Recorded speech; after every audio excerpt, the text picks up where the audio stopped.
ബദർ യുദ്ധം നടന്നപ്പോഴാ പറഞ്ഞത്, നബിയെ എനിക്ക് ബദറിലേക്ക് വരണം. മക്കൾ പറഞ്ഞു, വാപ്പാ കാലിന് മുടന്താണ്, നിങ്ങൾ കാലിന് മുടന്തുള്ള ആളല്ലേ, നിങ്ങൾക്ക് യുദ്ധം നിർബന്ധമില്ല, വാപ്പ വരരുത്. വാപ്പ വരക്കിരുന്നോ, ഞങ്ങൾ പോകാം. ഖാലിദ് എന്ന മകൻ, അബ്ദുല്ലാഹി എന്ന മകൻ, ഇവരൊക്കെ പറഞ്ഞു, വാപ്പ നിങ്ങൾ വരണ്ട, നിങ്ങൾ പൊയ്ക്കോളി, നിങ്ങൾ പുരക്കിരുന്നു, നിങ്ങൾക്ക് യുദ്ധം നിർബന്ധമല്ലല്ലോ. മക്കളെ വാപ്പാക്ക് വരണല്ലോ.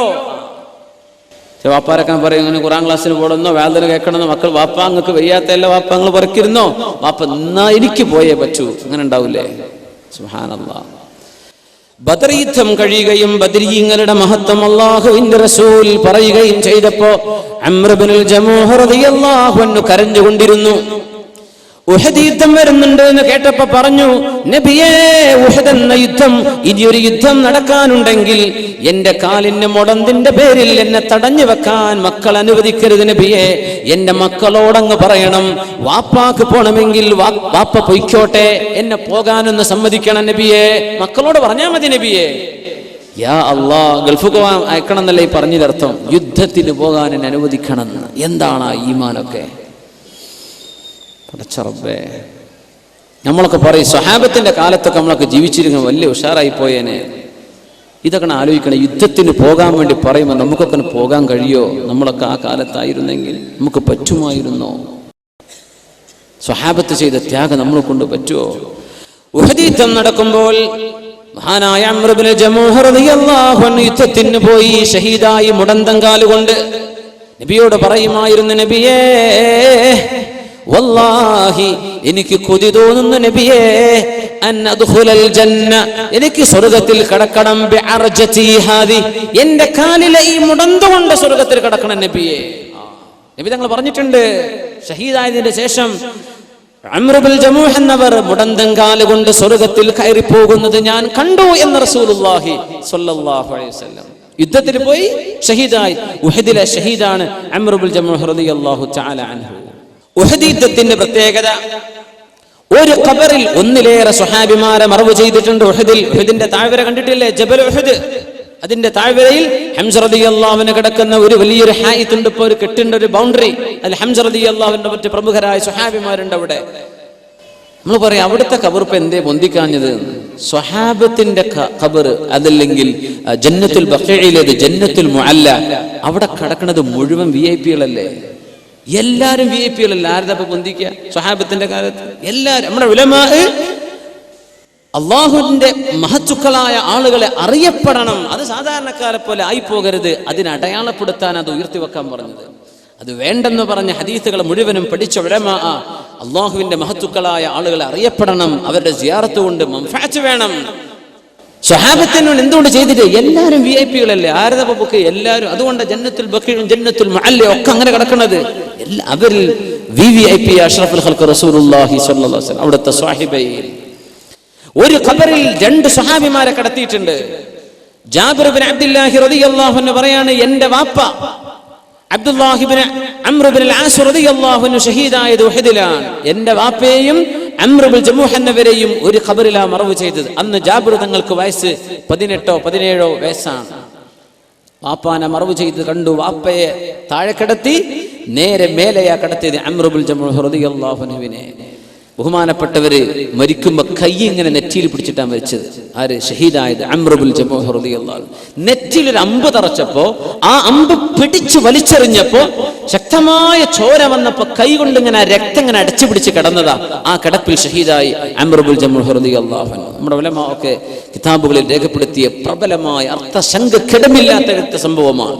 നമ്മൾ അങ്ങനത്തെ ഒന്നുമല്ല ഇവിടെ വിളിച്ചു പറയുന്നത്. ആധികാരികമായ ഒരു സദസ്സാണ്. ഒരു മൈക്കിന് മുമ്പെന്ന് ഞാൻ പറയാണ്, ഇത് നമ്മൾ ആധികാരികമായി ഇവിടെ പറയാൻ പറ്റൂ. അതുകൊണ്ട് മുഅ്മിനെ ഒരു സംശയം വേണ്ടാത്ത സംഭവമാണിത്. സ്വഹാബിയല്ലേ, നെറ്റിയിൽ കൈവച്ചുകൊണ്ടാ കടന്നത്. പക്ഷേ യുദ്ധമൊക്കെ കഴിഞ്ഞ് നോക്കുമ്പോൾ മറവ് ചെയ്യാൻ കൊണ്ടുവരുമ്പോ കൈ നിർത്തിയിട്ട് നിവരുന്നില്ല. മരിച്ചു കിടക്കുന്ന മയ്യത്തിന്റെ മിഫ്സലുകൾ നേരെയാക്കി കൊടുക്കണ്ടേ, കണ്ണ് ചിമ്മി കൊടുക്കണം. അങ്ങനെ അങ്ങ് മരിച്ച് ശരീരം ഫ്രീസായി പോയാൽ പിന്നെ നിർത്തിയ നീരൂല. അംർ ഇബ്നു ജമൂഹയുടെ കൈ അങ്ങനെ കഫൻ ചെയ്ത് മറവ് ചെയ്ത സ്വഹാബിയാണ്, മറവ് ചെയ്യപ്പെട്ട സ്വഹാബി അംർ ഇബ്നു ജമൂഹ് റളിയല്ലാഹു. അപ്പൊ മേലെ അവരെ കടത്തിയത് കൈ ഇങ്ങനെ കടന്നത് നെറ്റിയിൽ, മറ്റേത് ശരിയാ ഒരു കൈ ഇങ്ങനെയായിരുന്നു. ഇതേ ജാബിർ റളിയല്ലാഹു അൻഹു 58 വയസ്സുള്ളപ്പോൾ 40 വർഷങ്ങൾക്ക് ശേഷമുള്ള സംഭവം. ജാബിർ ഇബ്നു അബ്ദുല്ലാഹി റളിയല്ലാഹു അൻഹു റിവായത്ത് ചെയ്യുന്ന സ്വഹീഹായ ഹദീസ്. ഉഹദ് മലയിൽ ശക്തമായ മഴ പെയ്തപ്പോ, മഴവെള്ളപ്പാച്ചിൽ വന്നപ്പോ മലയിൽ നിന്ന് വെള്ളം കുത്തിയൊലിച്ചു.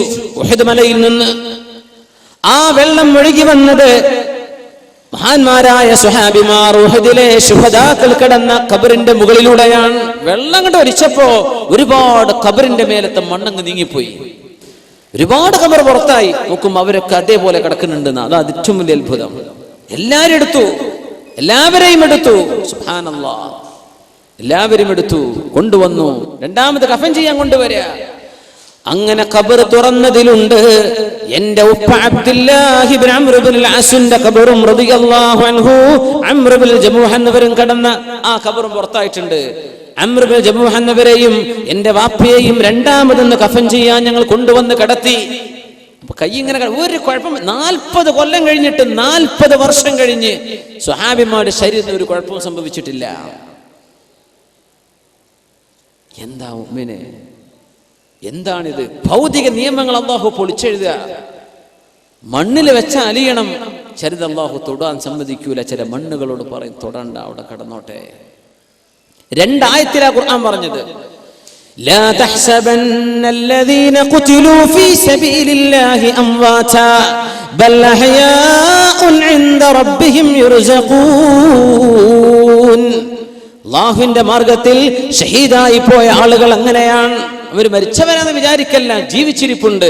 ഹയാത്തൻ തലീഖു ബിഹിം, അവരവരോട് യോജിച്ച ഒരു ഹയാത്ത് അല്ലാഹു അവർക്ക് കൊടുക്കുന്നുണ്ടെന്നേ മനസ്സിലാക്കാൻ പറ്റൂ. അവർ ചോറയ്ക്കുന്നുണ്ട്, വെള്ളം കുടിക്കുന്നുണ്ടെന്നല്ല പറഞ്ഞതിന്റെ അർത്ഥം. അവർക്ക് ജീവനുണ്ട്. സ്വഹാബിമാൽ കാണിച്ചു തരാം അല്ലാഹു തആല. റൂഹിന്റെ ഇടപെടൽ നോക്കണം. അംർ ഇബ്നുൽ ജമൂഹ് തങ്ങളെ രണ്ടാമത് മറവ് ചെയ്യാൻ കൊണ്ടുവന്നപ്പോഴും കൈ നെറ്റിയിലാണ്. ആ കൈ ഒന്ന് നിവർത്താൻ ഞാനൊന്ന് ശ്രമിച്ചു നോക്കി. 40 കൊല്ലങ്ങൾക്ക് മുമ്പ് നിവരാത്ത കൈ ഞാനൊന്ന് പിടിച്ചു വലിച്ചു നോക്കിയപ്പോൾ കൈ ഇങ്ങോട്ട് വന്നു. പക്ഷേ മുറിവിൽ നിന്ന് രക്തം പൊടിഞ്ഞത് ഞങ്ങൾ മുഴുവനും കണ്ടുവന്ന് ജാബിർ ഇബ്നു അബ്ദുല്ലാഹി റളിയല്ലാഹു അൻഹു. 40 കൊല്ലം കഴിഞ്ഞിട്ട് ഒരു സ്വഹാബിയുടെ മയ്യത്താണിത്. അവിടെ തന്നെ വെച്ചു കൈ, ചോര വന്നു നെറ്റിയെന്ന്.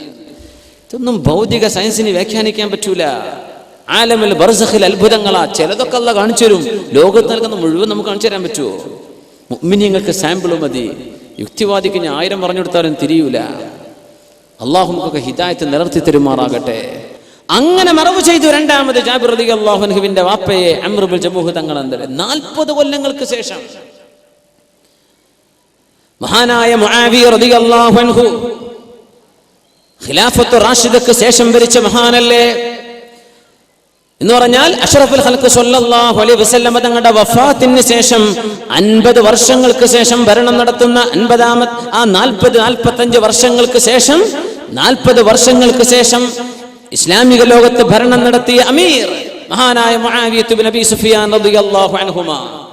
അവര് മദീനയിലേക്ക് ഒരു കനാലിന്റെ പ്രൊജക്ട് ഉണ്ടാക്കിയിരുന്നു. മദീനത്തേക്ക് ഇറിഗേഷൻ, വെള്ളം കൊണ്ടുപോകാൻ ഒരു കനാൽ കീറാൻ വേണ്ടി പറഞ്ഞിരുന്നു. ആ കനാൽ കീറുമ്പോ ശുഹദാഇന്റെ ഖബറൊക്കെ കിടക്കുന്ന ഭാഗത്തിന്റെ അരികിലൂടെയാണ് കനാൽ കീറിപ്പോയത്.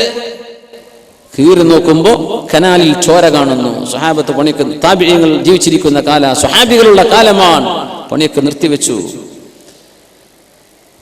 ഖബർ മണ്ണെന്ന് ചോര. നമുക്കൊക്കെ എത്ര അനുഭവങ്ങൾ ഉണ്ടാവും നമ്മുടെ നാടുകളിൽ. സുബ്ഹാനല്ലാഹ്, ഇതൊക്കെ നമ്മളെ നാട്ടിലില്ലേ? നമ്മുടെ മഹാന്മാരായ ഔലിയാക്കന്മാരും സ്വാലിഹീങ്ങളും മഖാമുകളൊക്കെ നാട്ടിൽ ഉണ്ടായതൊക്കെ അങ്ങനെയല്ലേ? അറിയപ്പെടാതിരുന്ന ആളുകൾ മണ്ണ് കുഴിക്കുമ്പോഴാണ് കാണുക. അള്ളാഹു അറിയിച്ചു കൊടുക്കാൻ അടയാളങ്ങൾ വെച്ചു കൊടുക്കല്ലേ? നിങ്ങൾക്ക് എത്ര അനുഭവങ്ങൾ ഉണ്ടാകും? ആ മണ്ണിൽ നിന്ന് ചാലുന്ന ചോര വന്നപ്പോൾ നിർത്തിവെച്ചു. മഹാനായ സുഫിയാനി സൗരി റളിയല്ലാഹു അൻഹു ഹദീസ് പണ്ഡിതനാണ്. ബഹുമാനപ്പെട്ടവർ ജീവിച്ചിരിക്കുന്ന കാലമാണ്. ഇവരെ കൊണ്ടുവന്നു നോക്കാൻ വേണ്ടി പറഞ്ഞു. അവരിറങ്ങിയിട്ട് മണ്ണ് നീക്കി നോക്കുമ്പോ ഫഇദാ ഹുവ ഖദമു ഹംസ റളിയല്ലാഹു തആല അൻ. ഹംസ റളിയല്ലാഹു അൻഹുവിന്റെ കാലിൽ ഈ മണ്ണ് വെട്ടിയപ്പോൾ ഒരാളിന്റെ മൺവെട്ടി തട്ടിയിട്ട് ചോര വന്നതാ. അല്ലാഹു കാണിച്ചു കൊടുക്കായിരുന്നില്ലേ ഇത്? 50 കൊല്ലങ്ങൾക്ക് ശേഷം സയ്യിദുൽ ശുഹദാ വബി ഹംസത്തൽ കറാരി അമ്മിൽ മുസ്തഫ അസദിൽ ഇലാഹി വസയ്യിദി ശുഹദാഇ. അല്ലാഹു കാണിച്ചു തന്നിട്ടുണ്ട്. അവിടെ ഒരു ജീവൻ, റൂഹിന്റെ സജീവമായ സാന്നിധ്യം ആ ഖബറിൽ ആ മയ്യത്തിന്റെ കൂടെ അള്ളാഹു കൊടുത്തിരിക്കുന്നു.